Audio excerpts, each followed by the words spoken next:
আপনারা দেখছেন the homeo channel. আমাদের আজকের আলোচনার বিষয় শিশুর শরীরে মাসিপিশি।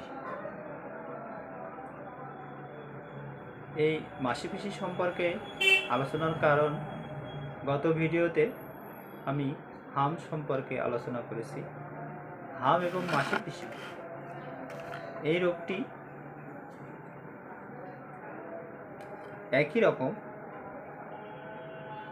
কিন্তু এই রোগের ভিতরে পার্থক্য রয়েছে।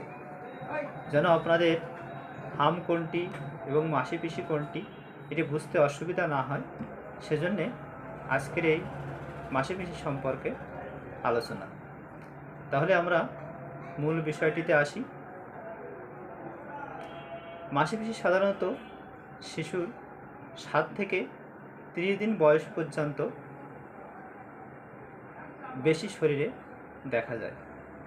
90 দিন পর্যন্ত মাঝে মাঝে হতে পারে, কিন্তু এর র্যাশগুলি ছড়িয়ে ছিটিয়ে শরীরে বের হয় এবং এর মুখগুলো কালো বর্ণের হয়ে যায়। এখন হামেরও কিন্তু র্যাশ বের হয়।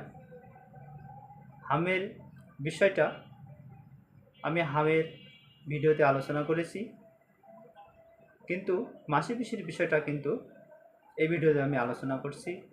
তা এটা পার্থক্য নির্ণয় করতে আপনারা আগের ভিডিওটা দেখবেন, তাহলে খুব ভালোভাবে বুঝতে পারবেন।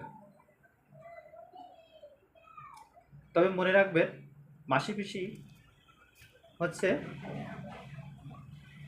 সাধারণত একটা আঞ্চলিক ভাষা অথবা চলিত ভাষা বলা যায়। আধুনিক যুগে বা বর্তমান সময় মাসিপিশি শব্দটি খুব কম ব্যবহার হয়ে থাকে। এটা সাধারণত এক কথা আমরা অ্যালার্জি জনিত র্যাশ বা ইরাপশান বলি, যেটা এক কথায় বোঝা যায়। এই হোমিওপ্যাথে চিকিৎসা রয়েছে টাস্টক্স, গ্রাইনিয়া, স্পঞ্জিয়া, নেট্টাম সাল। 6 শক্তিতে শিশুকে নিয়ম অনুযায়ী সেবন করালে শিশু দ্রুত সুস্থ হয়ে ওঠে। তবে আমি আপনাদেরকে অনুরোধ করব, এই রোগটিতে নিজেরা ভিডিও দেখে কখনো ঔষধ খাওয়াবেন না। কোনো রেজিস্টার ডাক্তারের পরামর্শ অনুযায়ী ঔষধ খাওয়াবেন, তাহলে আপনার শিশু দ্রুত সুস্থ হয়ে উঠবে। এখন বিষয় হচ্ছে খাওয়া দাওয়া। এখানে শিশু তো মায়ের বুকের দুধ খায়, সে তো বাইরের কোনো খাবার খায় না। সেক্ষেত্রে মায়ের সাথে সে খুব ঘনিষ্ঠভাবে রিলেটেড। সেজন্যে মাকে কিছু খাওয়া দাওয়া নিয়মকানুন মানতে হবে। তাকে অ্যালার্জি ইমপ্রুভ করে এমন খাবার দেবেন না, তাহলে এই র্যাশগুলো সারতে অনেক সময়ের প্রয়োজন হবে। কিন্তু যদি নিষেধগুলো মানেন, খুব দ্রুত আপনার শিশু সুস্থ হয়ে যাবে। যেমন